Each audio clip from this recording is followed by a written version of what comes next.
దీని జాతికి సంబంధించి అంటే దాని లక్షణాలు ఉన్నాయని అంటే ఇప్పటికీ పరిశోధన జరుగుతుంది సార్ మన ఇండియన్ సైంటిస్ట్ ద్వారా. ఖచ్చితంగా పెరుగుతుంది తప్పకుండా సార్ తప్పకుండా. ఇది వాటికి సంబంధించినటువంటి జాతులే. ఇవి వాకింగ్ ఫెర్నాండస్ సార్, దీన్ని అడి అంటారు. ఇది కూడా మన టెరిడోఫైట్కి సంబంధించింది. మన ఇవన్నీ సిలబస్లు ఉన్నాయి సార్ పిల్లలకు. నాకు సెకండ్ సెమిస్టర్లో పిల్లలకు ఉన్నటువంటి సిలబస్ ఇది వేరే సార్. దీన్ని వాకింగ్ ఫెర్న్ అంటారు, అడియాంటం. ఇవన్నీ అడియాంటం జాతులు. రామగిరిలో ఇది కూడా రామగిరి. వీటికి ఫ్రూట్స్ ఉండే, ఫ్లవర్స్ ఉండే సార్. ఇవన్నీ లోయర్ ప్లాంట్స్.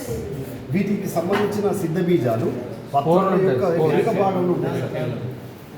పత్రాల యొక్క వెనుక భాగంలో నీళ్ళు రాలే ఒకదానికి వచ్చినాయి, నేను చూసిన సార్. ఈ పత్రాలకు సంబంధించిన వాడిపోయినాయి.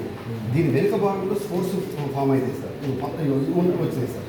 మీరు ఇది చూడండి, పత్రాల యొక్క వెనుక భాగంలో సిద్ధ బీజాశయ పుంజాలు ఉంటాయి. ఇవి వెదజల్లబడి కొత్త ప్లేస్లో మళ్ళీ న్యూ ప్లాంట్స్గా గ్రో అవుతాయి.